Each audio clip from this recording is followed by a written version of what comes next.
Yo, what's up, gearheads? Welcome back to the channel. Ever wonder what happens when a legendary automaker gets absolutely smoked on the racetrack and decides it's had enough? You get a legend. Today, we're diving into the story of a car born out of pure, unadulterated rivalry, the iconic Ford Mustang Boss 302. Back in the late 60s, Ford was getting its lunch money stolen by the Chevrolet Camaro Z/28 in Trans Am racing. The bow tie crew wasn't just winning, they were dominating. This didn't sit well with the bigwigs at the Blue Oval. So, in a move fueled by pride and a need for speed, they cooked up a monster. The mission? To build the best handling street car available on the American market and take the fight right back to Chevy. The result was the 1969 Ford Mustang Boss 302.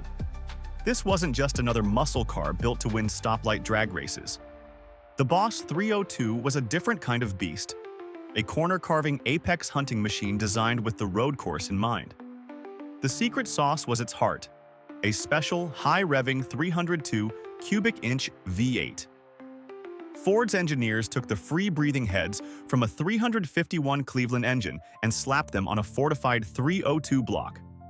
They packed it with a forged crank, solid lifters, and high-compression pistons, creating an engine that loved to scream all the way to its red line. Officially, it was rated at a modest 290 horsepower, but everyone knew that was a massive understatement. This thing was a thoroughbred. But power is nothing without control. Famed designer Larry Shinoda, the mastermind behind the car's look and name, he called it the boss's car after his boss, Bunky Knudsen, made sure it handled like a dream. They lowered the suspension, beefed up the sway bars, fitted fat tires that required rolled fenders, and bolted on power disc brakes up front. The result was a Mustang that felt more like a European sports car than a piece of Detroit iron. It was composed, precise, and begged to be pushed hard. Aesthetically, the Boss 302 was unmistakable. Shinoda blacked out the hood, grille, and tail panel and slapped on those legendary C-shaped side stripes. Fun fact, the iconic side scoops found on other fastback Mustangs were deleted on the Boss, giving it a cleaner, more purposeful look.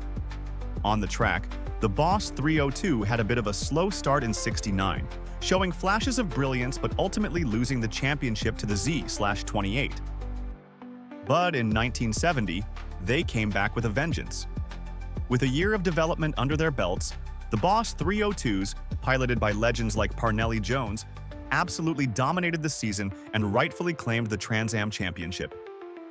The king was dethroned. If you're digging these deep dives into automotive history and the stories behind the legends, you know what to do. Hit that subscribe button and ring the bell so you never miss out on the tales that shaped the car world. Just like that, after 2 short years, the Boss 302 was gone, a brief but brilliant flash in the golden age of muscle. But legends never truly die.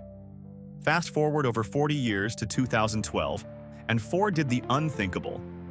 They brought the Boss back. The new generation Boss 302 was a proper tribute, packing a monstrous 444 horsepower version of the 5.0-liter Coyote. V8 that revved to an insane 7,500 revolutions per minute.